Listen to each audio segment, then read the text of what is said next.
Olá a todas e a todos, sejam bem-vindos a esse que é o nosso e vosso Canacel,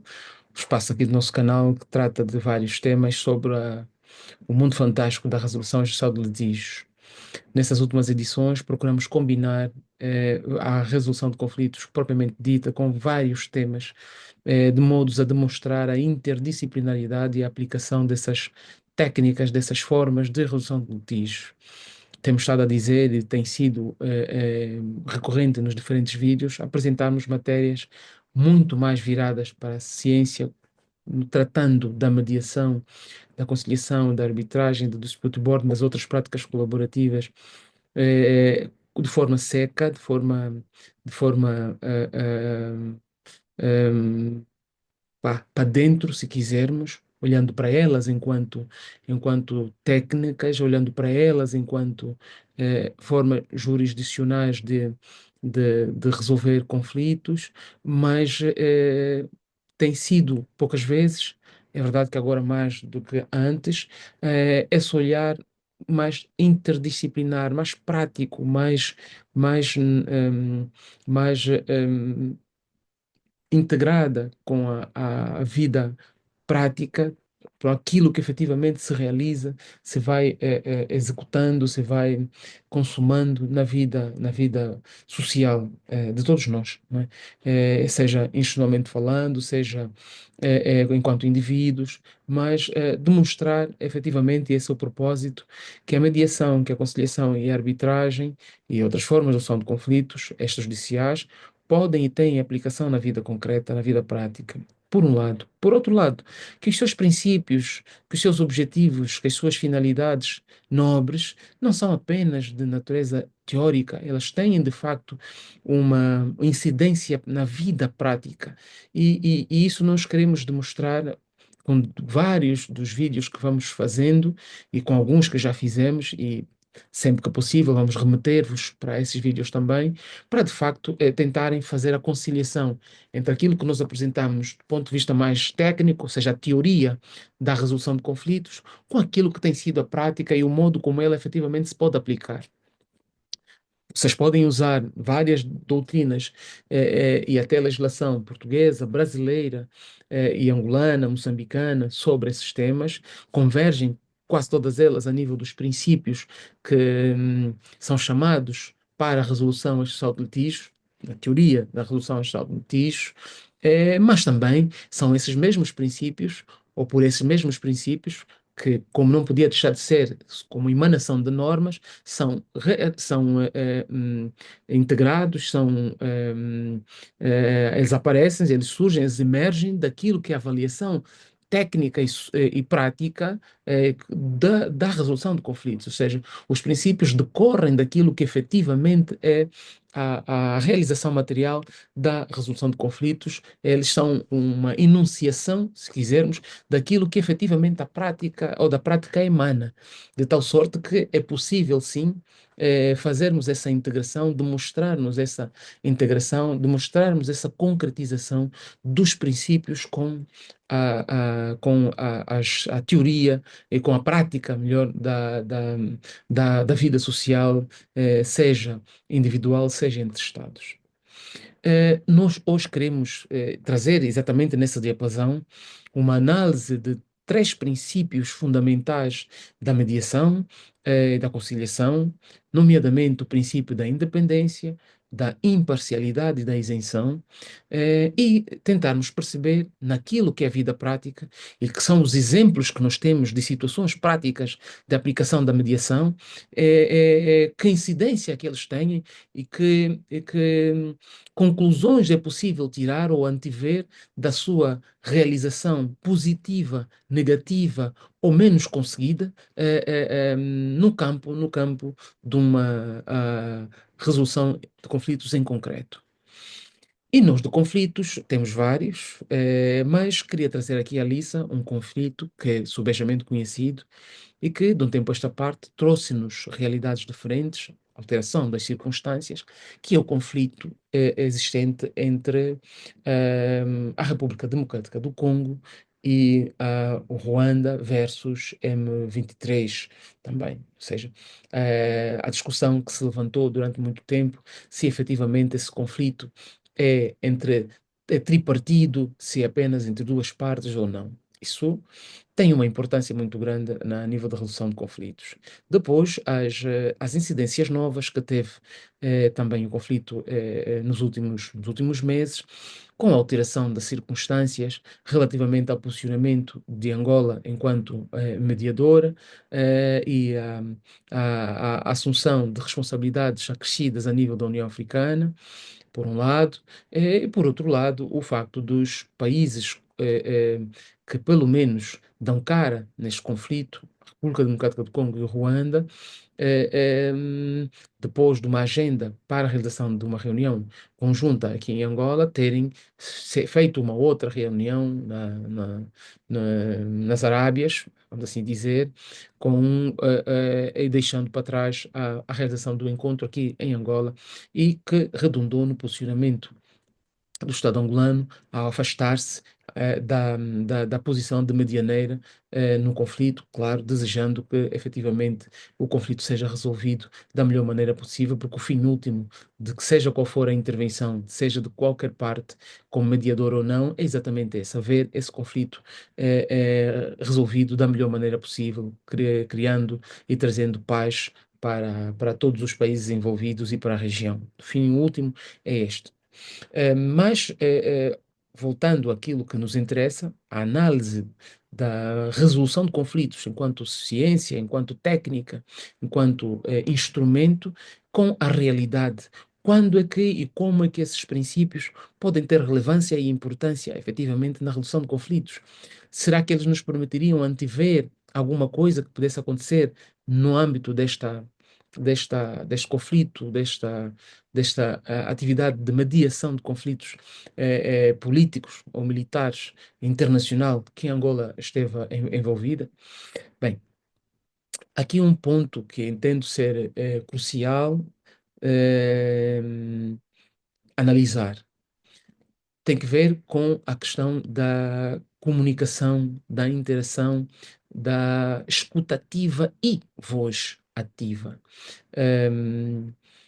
É necessário, e nós vimos isso, e os manuais sobre mediação de conflitos também nos ensinam isso, que efetivamente deve haver a oportunidade de se escutar todas as partes ou as partes envolvidas no conflito, de ouvi-las, de dar-lhes a vez de falar, de poderem se pronunciar e apresentarem aquelas que são as suas intenções, de modo a podermos conhecer o âmago, o núcleo do conflito e assim podermos trabalhar na transformação desses mesmos conflitos. Ou seja, não é possível gizar uma solução a contento, uma solução positiva, sem que de facto se perceba qual é o problema que efetivamente existe, sem de facto que se perceba e se conversa e que convergem interesses de todas as partes, ou pelo menos daqueles que se mostram envolvidos nesse conflito. Desde logo, esse conflito nos parecia existirem, até hoje nos parece existir, três protagonistas principais: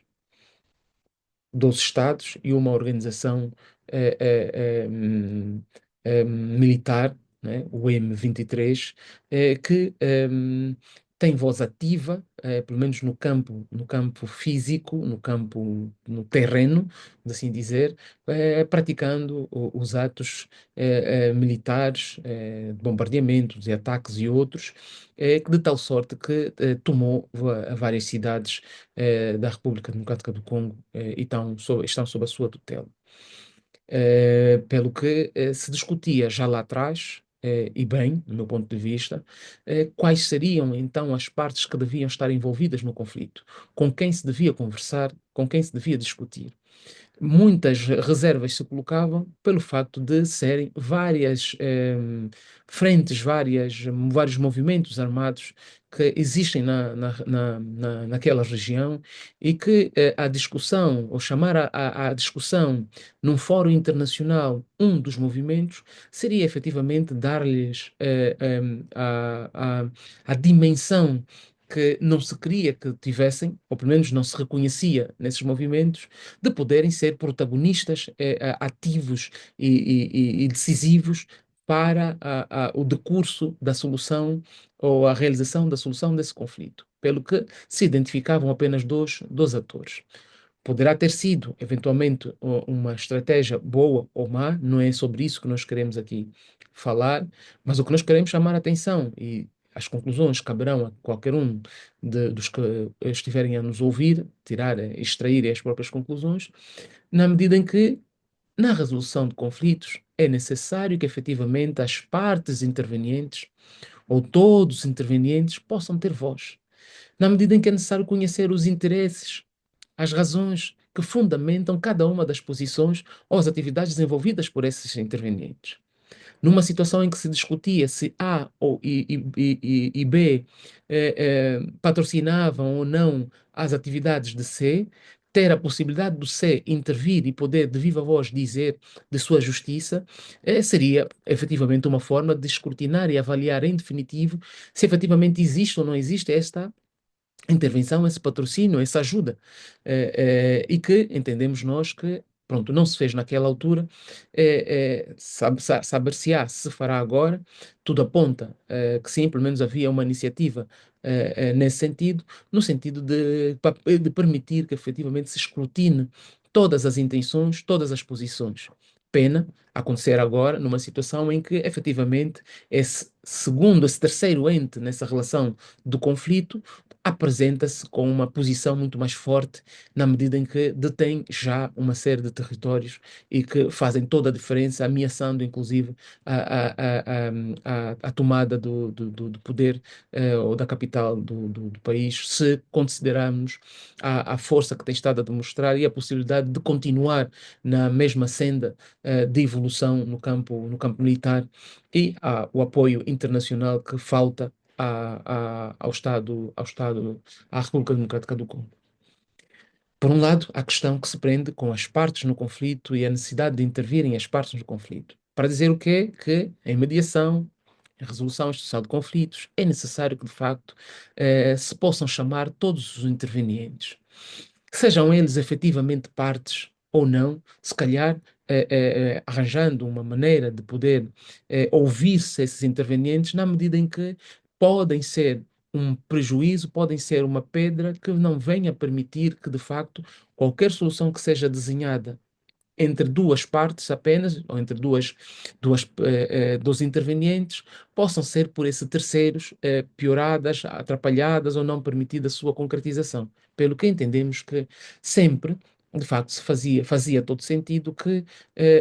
um terceiro, com esse nível de posicionamentos e de influência no conflito, devia sim ser ouvido, seja a que título fosse, e seja em que fórum fosse, mas que de facto se podia ter essa abertura para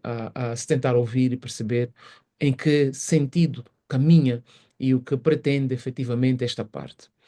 Corria-se o risco efetivamente de se dar uma projeção internacional e uma relevância que eventualmente até não tivesse do ponto de vista prático, mas a verdade é que essa relevância existe e essa necessidade existe para melhor resolução do conflito e também a verdade é que no ponto de vista prático se verificou e agora se concretiza que essa organização tinha sim e tem um papel fundamental e de tal sorte que tem ditado um novo destino na tramitação e na resolução desse conflito. Isso, uma parte. Por outro lado, a questão que se prende com os três princípios que nós aqui enunciamos: a independência, a isenção e a imparcialidade. Estes princípios, alguns deles têm mais que ver com o mediador, ou seja, a parte que é a terceira facilitadora da negociação, da discussão técnica e da possibilidade de chegada a um acordo. E outra que tem que ver também com o próprio conflito, ou as partes em conflito, não é? Do modo como elas se apresentam ou do modo como elas veem o mediador ou o terceiro facilitador. Relativamente aos princípios que dizem respeito fundamentalmente ao facilitador, é importante nós olharmos aqui para um deles, e começaríamos exatamente por este, que é o princípio da independência. Ou seja, do mediador se espera que seja independente. E a independência deve ser vista como nós já noutros vídeos aqui também falamos, e sugiro que de facto se possa buscar esses vídeos para tentarem perceber melhor o nosso ponto de vista a esse respeito. Não vamos esmiuçar aqui para não ser repetitivo, mas a verdade é que a independência tem que ver com a forma como esse terceiro imparcial atua, a forma como esse terceiro imparcial se posiciona em sede do conflito, nas posições que toma, nas medidas que procura realizar com vista à aproximação das partes e à resolução da contenda. Ou seja, o terceiro ou facilitador, ou do terceiro e facilitador, espera-se que seja uma pessoa ou uma entidade independente, ou seja, que haja por conta própria, que haja considerando qualquer, melhor, não considerando qualquer tipo de influência de terceiros que possam perigar a forma como se vai posicionar, a forma como vai guindar, a forma como vai orientar a realização dos trabalhos a nível do conflito em que medeia. Ou seja, o mediador deverá ser, de facto, uma entidade que age por conta própria, se assim quisermos, age por conta própria, sem estar sem ser instrumentalizada por ninguém. Ou seja, que as suas posições são tomadas por iniciativa própria, avaliadas por elas próprias e tomadas e definidas no campo concreto, sem que haja uma intervenção ou uma determinação por terceiros. E nós entendemos que, até aqui, daquilo que foi possível ver, agiu-se a nível desse conflito com a independência que se esperava a nível do mediador, caso de Angola, na medida em que não se identificaram, pelo menos da nossa parte, não vimos identificado nenhum fator que pudesse beliscar, que pudesse, de facto, colocar em causa a independência de Angola enquanto mediadora nesse conflito político, militar e internacional. Mas que dizer relativamente da parcialidade ou da imparcialidade? Angola foi um país parcial ou imparcial na resolução desse conflito. O que é que isso quer dizer? Bem, a parcialidade pressupõe ser parte, ou seja, ou advogar, ser parte não, porque se é mediador não é parte, mas comportar-se como se de parte se tratasse ou comportar-se considerando a realização de interesses de alguma parte. Seja a parcialidade ou a imparcialidade que se espera do mediador é de facto, ou concretiza-se, na medida em que ele deve apresentar-se distante dos interesses que cada uma das partes traz para o conflito. Ou seja, em sede de determinado conflito, e como nós também aqui já vimos, se discute fundamentalmente os interesses, ou seja, as partes procuram fazer valer os seus próprios interesses e caberá ao mediador, de facto, garantir que ele próprio seja imparcial, ou seja, que não atenda ao interesse de uma nem de outra parte, mas que também não seja visto por essas partes como parcial, ou seja, deve ter uma postura de neutralidade, vamos assim dizer, uma postura de neutralidade relativamente aos interesses, ou seja, relativamente aos interesses das partes, não deve concorrer com qualquer um dos interesses que as partes tragam para o conflito, na medida em que isso garantirá que, de facto, o mediador possa continuar, melhor, possa ser num primeiro momento e a posterior que possa continuar a ser visto pelas partes como estando efetivamente imparcial. Há quem fala, e se pode colocar essa questão aqui, se no caso de Angola se podia efetivamente olhar para essa imparcialidade ou eventualmente para uma parcialidade múltipla. É discutível, na medida em que nós estamos de alguma forma numa comunidade, numa mesma região, e se poder, e poder eventualmente Angola, embora não seja parte no conflito e não tenha não seja, não concorra com nenhum dos interesses das partes em conflito, ter, de facto, um interesse que case, que congregue, que se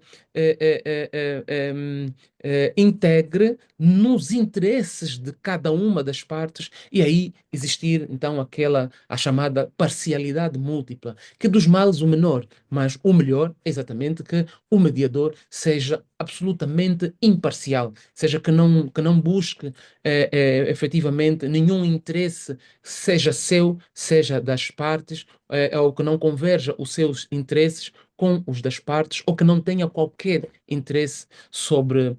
aquilo que trazem as partes para o conflito, que não seja única e exclusivamente a ver resolvido o conflito. Outro princípio que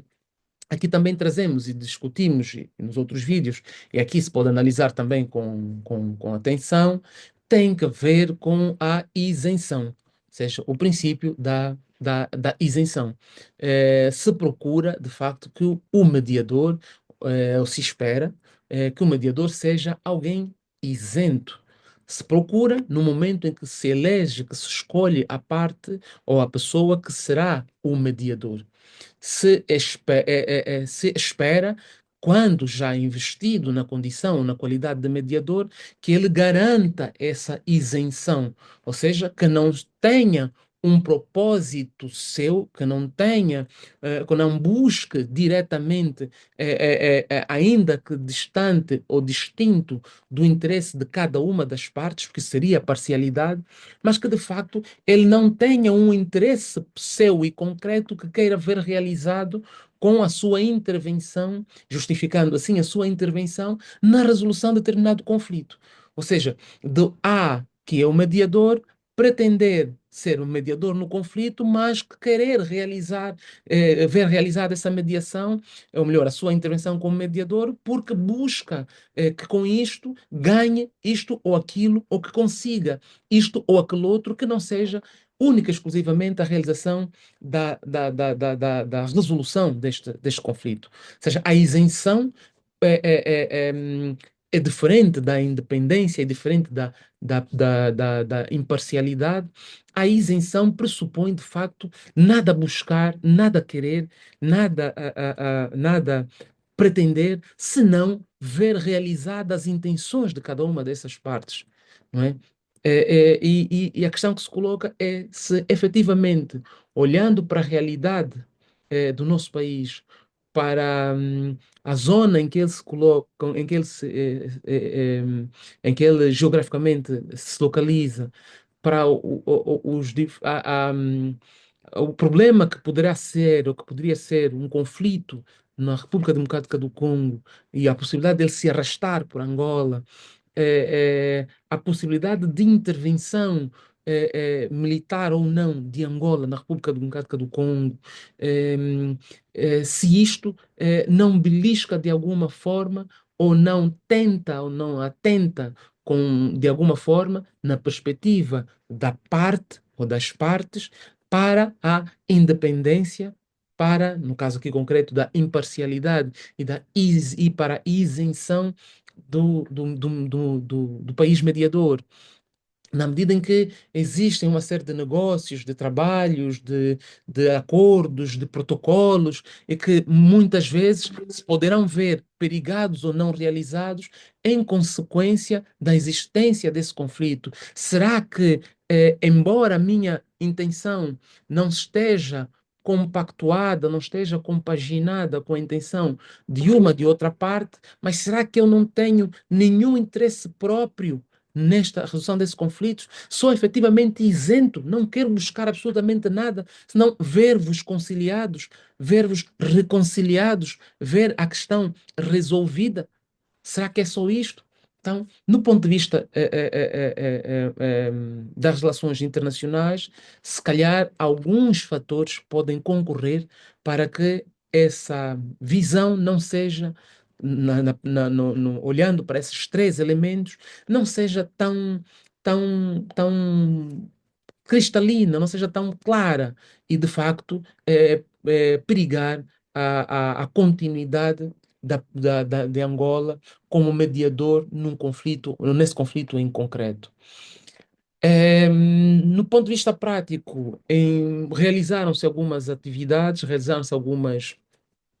reuniões, encontros que, no nosso ponto de vista, também colocavam em questão a continuidade ou não da posição de Angola como mediador. Dentre eles, e aqui citando apenas um, mas que ocorreram várias vezes, duas ou três vezes, salvo seja, de encontros realizados com apenas uma das partes. O mediador, tal como o árbitro, não deve parecer apenas independente, imparcial e isento. Não deve ser apenas teoricamente independente, parcial e isento. Ele deve parecer independente, imparcial e isento. E os seus atos dirão exatamente quem ele é, ou pelo menos, não, se não beliscar aquilo que efetivamente é, e isso é endógeno, poderá beliscar a forma como ele é visto, que isso é exógeno, ou seja, é a forma como os outros olham para nós. E, de facto, a realização de encontros diversos com uma das partes apenas, sem a intervenção da outra parte, pode, de facto, perigar isto. Quero com isso dizer que não podem haver encontros separados com as partes na mediação. Claro que não é isso que eu quero dizer. Podem haver, sim, encontros. Aliás, e na mediação clássica existem, são chamados caucos, ou seja, são as reuniões separadas que existem entre o mediador e as partes, ou cada uma das partes, para poder alinhar uma ou outra coisa que ao longo da mediação se julga necessária. E quero acreditar, né? Não estamos a falar de uma mediação de um conflito privado, estamos a falar da mediação de um conflito internacional, de caráter político e militar e com a complexidade que eles têm. Obviamente, justificarão a realização de encontros diversos, ainda que seja como de cálculos se tratassem, mas que efetivamente a sua realização, que isso não podemos descurar, pode efetivamente causar permita-me a expressão, amargo de boca para quem está do outro lado, por não saber efetivamente o que é que foi dito naquela reunião, em que termos ela ocorreu. Mas ainda quando de seguida não há, como aconteceu de outras vezes, mas nas últimas duas, três reuniões, se tanto isso não aconteceu, ou pelo menos não que tenha sido tornado público, uma reunião imediatamente com a outra parte, ou contactos imediatos com a outra parte, para se poder aferir se efetivamente, ou melhor, para deixar claro que efetivamente o que foi discutido não é nada que ela não venha a saber ou não virá a saber diretamente pelo próprio mediador. E a garantia da isenção vai exatamente consolidar que o mediador, que já é imparcial, o facto dele poder ter uma reunião privada com uma das partes não vai perigar a sua posição, não vai colocar em causa a sua posição como mediador. Por quê? Porque ele, mais do que independente e imparcial, ele é isento, ele não tem interesse direto nenhum naquela contenda, pelo que as reuniões privadas ou os caucos não serão uma forma de as partes, ou o mediador e uma das partes, tentarem ludibriar e tentarem tirar vantagens aldrabando, mentindo, ludibriando a outra parte. Não será isso e não será esta a visão, desde que se mantenha e exista efetivamente a isenção. E que parece que, no caso concreto, se poderá colocar aqui, ou se poderão colocar aqui situações que permitem uma leitura diversa daquela que o mediador pode ter de si mesmo. Ou seja, saber que sou isento, saber que sou imparcial, saber que sou e continuo independente, mas pode não ser essa a forma como passa a ser visto em determinado momento. E queremos acreditar que eventualmente poderá ter isso fundamentado a realização do encontro fora do ambiente da mediação e com a intervenção do mediador, que normalmente vinha fazendo esse trabalho, que é, no caso Angola, com a presidência do de Angola a trabalhar nesse processo de mediação. Não aconteceu assim e pronto. E o que se esperava, efetivamente, foi o que Angola fez. Eu acho não, tenho certeza, muito bem feito. A partir do momento em que o mediador entende que as partes não olham para ele com a isenção, com a imparcialidade e com a independência, a partir do momento em que o mediador percebe que apesar da independência, da imparcialidade e da isenção, os mediandos deixam de confiar na sua mediação, a partir do momento em que, podendo fazer uma co-mediação, ou seja, sugerindo a realização da mediação por mais de um país, as partes entendem afastar o mediador primitivo para trabalhar com um segundo mediador, por razões que só elas sabem, o mais concreto, o mais sensato, é efetivamente o mediador declarar-se indisponível, declarar-se eh, em, eh, impossibilitado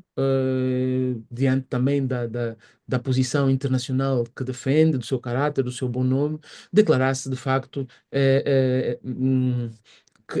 na condição de não mais poder continuar a realizar essa mediação. Ou seja, declarar-se impedido, se quisermos, e declarar-se impedido de continuar a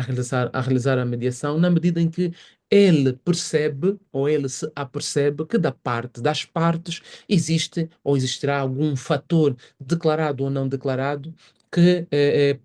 pode, de facto, que coloca em causa a sua intervenção, ou que pode colocar em causa a bondade, a lisura e a justeza e a equidade da sua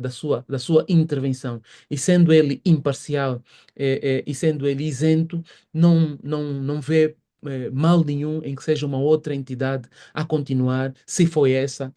a vontade das partes. Por quê? Porque tem de haver confiança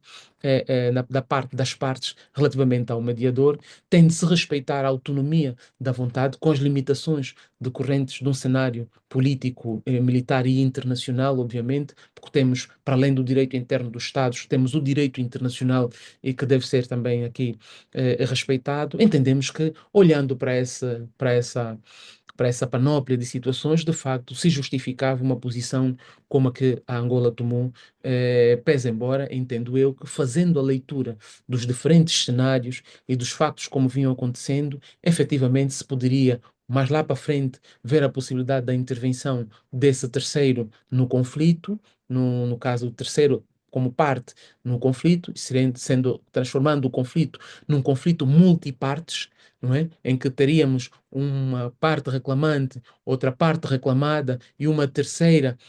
vista por um como sendo patrocinada pela reclamada, mas que a reclamada diz que não patrocina e que não tem nada a ver. Então seria um conflito multipartes, com três partes, e que, embora mais desafiante, seria a melhor forma de resolver, ou pelo menos de fazer caminho no sentido de uma melhor solução para o mesmo conflito. Então, é a nossa visão sobre esse conflito, é a nossa visão, trazendo aqui a realidade da resolução concreta de conflitos, da mediação em concreto, dos princípios da mediação e a sua aplicação num campo real, vamos assim dizer, não é? Da resolução de conflitos, ou seja, num campo real em que essas teorias, essas premissas que nós muitas vezes nos diferentes vídeos aqui apresentamos, não ficam apenas por meras teorias, não são apenas meras teorias para encher papel. Elas efetivamente têm um campo de aplicação prático, devem ser analisadas com o devido cuidado e devem ser aplicadas da melhor maneira para que efetivamente se logrem os êxitos que se procuram com a realização da mediação de conflitos. Ou seja, a mediação não é uma atividade banal ou que deve ser banalizada. Ela tem critérios, tem princípios e que devem ser observados se quisermos efetivamente atingir os propósitos que se pretendem ou que se